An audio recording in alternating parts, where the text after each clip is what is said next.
Hey friends, happy Tuesday. I decided to do a thing this week where I'm going through the 4 lectionary readings that we'll be covering in worship on Sunday. I decided to take time with each of them for anybody who wants to prepare to be in worship with me this Sunday. Yesterday we covered the portion in Deuteronomy where Moses died. Today we're covering Psalm 90. I'd remind you that, if you don't know already, the Revised Common Lectionary was selected decades ago by people who they always have an Old Testament reading, a Psalm, a New Testament reading, and a Gospel reading. So we've covered the Old Testament reading. Now it's Psalm 90.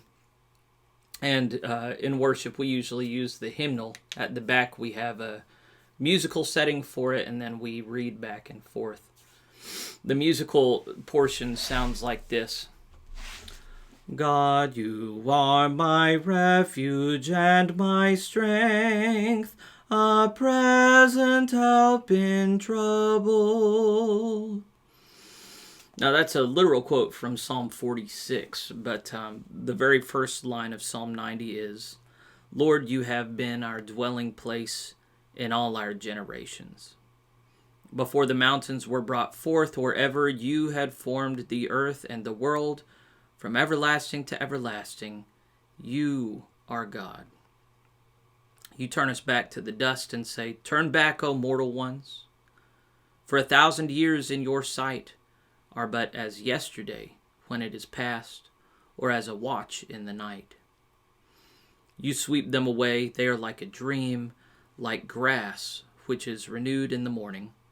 In the morning it flourishes and is renewed. In the evening it fades and withers. For we are consumed by your anger. By your wrath we are overwhelmed. You have set our iniquities before you, our secret sins in the light of your countenance. For all our days pass away under your wrath. Our years come to an end like a sigh. The years of our life are 70, or even by reason of strength 80. Yet their span is but toil and trouble. They are soon gone, and we fly away. Who considers the power of your anger, the awesomeness of your wrath? So teach us to number our days, that we may receive a heart of wisdom. Return, O Lord. How long? Have pity on your servants. Satisfy us in the morning with your steadfast love, that we may rejoice and be glad all our days. Make us glad as many days as you have afflicted us, and as many years as we have seen evil. Let your work be manifest to your servants, and your glorious power to their children. Let the favor of the Lord our God be upon us, and establish the work of our hands. Yes, establish the work of our hands. So Psalm 90 is it's the only psalm ascribed to Moses. In the superscription in the Hebrew Bible, it will say a psalm of Moses. And of course, the Old Testament reading is about Moses' death after seeing the Promised Land. Even though he's not allowed to enter into the Promised Land, God grants him a vision of the Promised Land. And so this is a reflection. I don't know if you noticed while we were reading through, this is a reflection on mortality and how God is immortal and eternal and powerful and wrathful, and then a meditation on who that makes us in God's sight. And so, starting in verse 3, it starts getting kind of concerning because it says, God says, turn back, O mortal ones. And he's talking to us and he's saying, turn back into dust. Because if you've read Genesis in chapter 3, it says that he formed us out of the dust of the earth. And at Lent, whenever we receive the cross of ashes on our forehead, we hear that phrase, remember that you are dust, and to dust you shall return. It's a reminder of our mortality and the fact that we're not going to live forever. Someday, decomposition will take hold over our mortal bodies, and we will die. And so, how should we feel about that, given that life is, in many regards, suffering? Where does it talk about that? For all our days pass away under your wrath. Our years come to an end like a sigh. Make us glad as many days as you have afflicted us, and as many years as we have seen evil. This is a meditation on you only live once, YOLO, and God is wrathful. So God turns us back. It says in verse 4, for 1,000 years in your sight are like yesterday when it is past, or as a watch in the night. The watch was, I think the night was divided up into 3 or 4 watches. There were periods of the night that were not very long. They were 2 or 3 hours. And so here Moses is saying, God, all eternity just is like a blink of an eye to you. Time doesn't affect you the way that it affects us. And this is something that very intelligent biblical people have argued about and talked about for millennia. In 2 Peter, Peter talks about how a brief span of time for God is a long span of time for us. Time is something that interests humans even outside of the Christian story. When you look at Back to the Future or Game of Thrones, there are lots of different time travel narratives where we try to reckon with how time works. And it's an odd thing. I'm now considered middle-aged. I'm 36 years old. And I'm not a young man like I used to be. And I'm not an old man yet. But everything, when I think about my past, sometimes it seems so long, and then other times it feels like a blink of an eye. And it's really hard for us to step outside of ourselves and try and see ourselves as God sees us. The same God of Abraham, Isaac, and Jacob, the same God who created Adam and did the flood and made the covenant with Noah, the same God who has been leading the church through his Holy Spirit ever since the day of Pentecost. That God who cares about us, who is emotionally involved and invested in us, what's it like for him to be as powerful and eternal as he is, and then also to care about us in the way that he does? It's a hard thing to understand, because there are a lot of people who would be considered deists who just can't believe that God would ever care about us because of how big and huge and old he is, and then how silly and small and stupid and temporal and corporeal we are. But yet what the Bible tells us is that God cares very much, very deeply about you and me. He's not divested. He hasn't given up on us. He hasn't left us alone. He is intimately involved in your life and my life, which is a very intimidating thing, because when you come to understand that, you come to understand that your life has infinite meaning, because your life is either participating in or working against God. Now, that's kind of a hard concept for moderns to understand, except whenever you look at other frameworks. So yesterday I was listening to a critique on Ibram Kendi's work on anti-racism. And one of the propositions he makes is that there is nothing that is racially neutral. Any piece of legislation, anything you say or do or think, is either racist or anti-racist. The person I was listening to said, of course, this is a ridiculous concept. But here's the thing. Whenever you come to establish a religion in your life, a religion is a framework for processing all information. Everybody has a personal religion. What you encounter in the Bible is a systematized religion that you can either adopt or reject. But the religion of Jesus Christ, and yes, Jesus was a religious person and he did promote a religion, is one in which we come to see that we're either in faithful covenant with God, in alignment with God, an eternal and wrathful God, or we're in rebellion against that God. But there is no neutral place to stand with God. And so verse 7 is this meditation. We are consumed by your anger.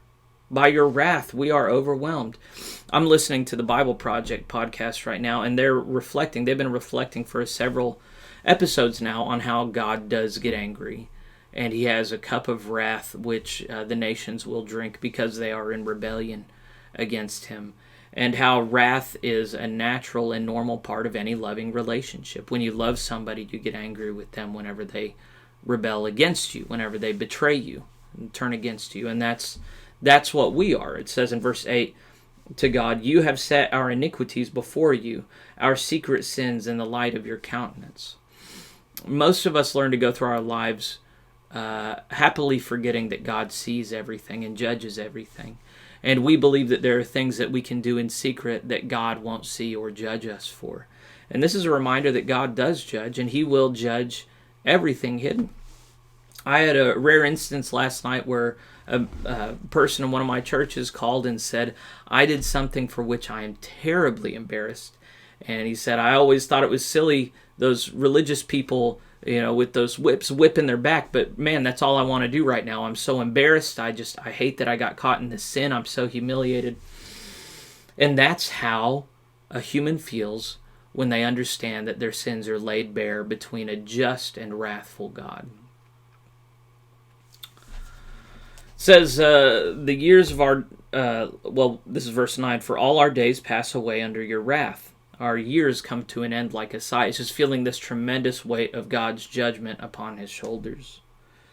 And then the years of our life are 70. That's an older English way of talking. Anytime you hear of a score, that means multiply it by 20. So 70 is 70, because 3 times 20 is 60, plus 10 is 70.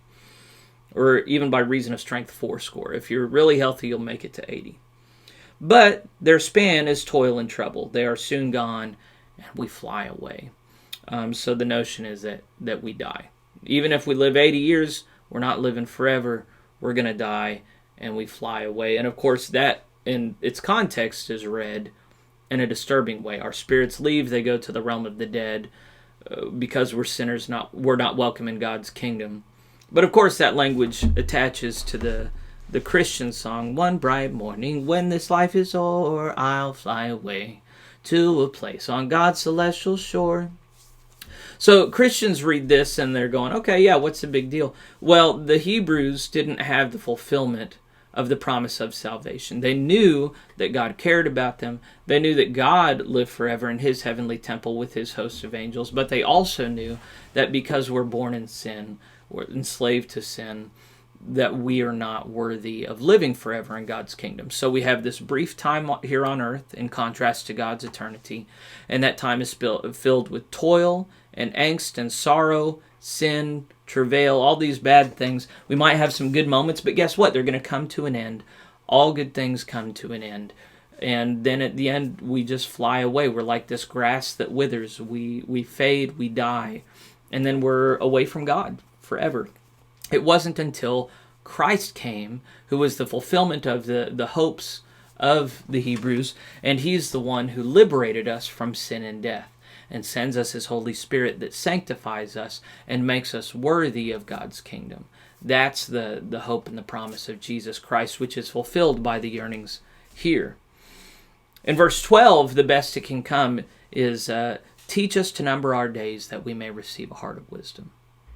So it's saying, help me to put my life in the context of the reality of life. Help me to realize I'm going to die someday. Help me to realize that life is suffering. Help me to realize that you are the only thing that's eternal, and everything else in my life is going to fade and disappear. All of that is still true.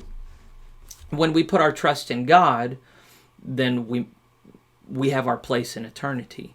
But idolatry is trusting in created things rather than the Creator. So if you are drawing your comfort, if you are instilling your hope in things that are not God, those things fade, those things disappear just like you do.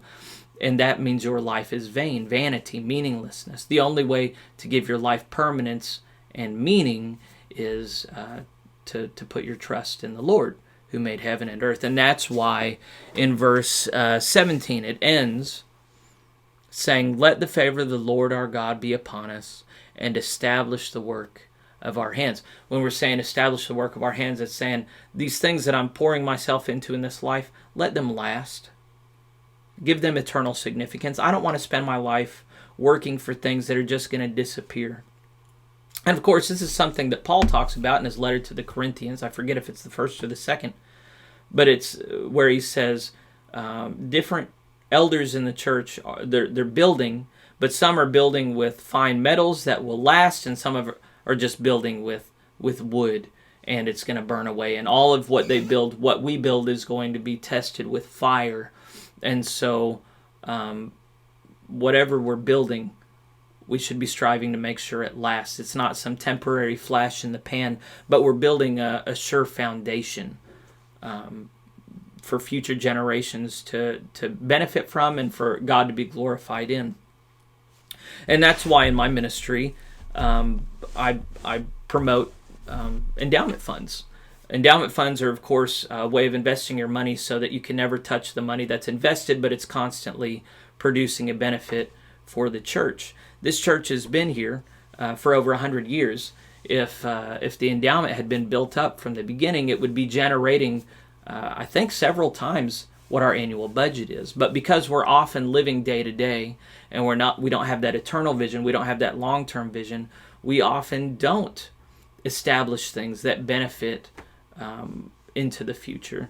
So a big part of being a faithful person in relationship with an eternal God is having an eye towards eternity, having an eye towards the long term, and realizing that today has infinite importance because God cares about every day, but also today is contextualized in the broad span of history. I'm not nearly as special as I think I am, as I feel that I am. I'm not nearly as unique as I think I am. In a world full of billions of people, after hundreds of generations of humans, I have to have that humility to see myself in God's sight. God who is eternal, God who sees everything in His omniscient vision.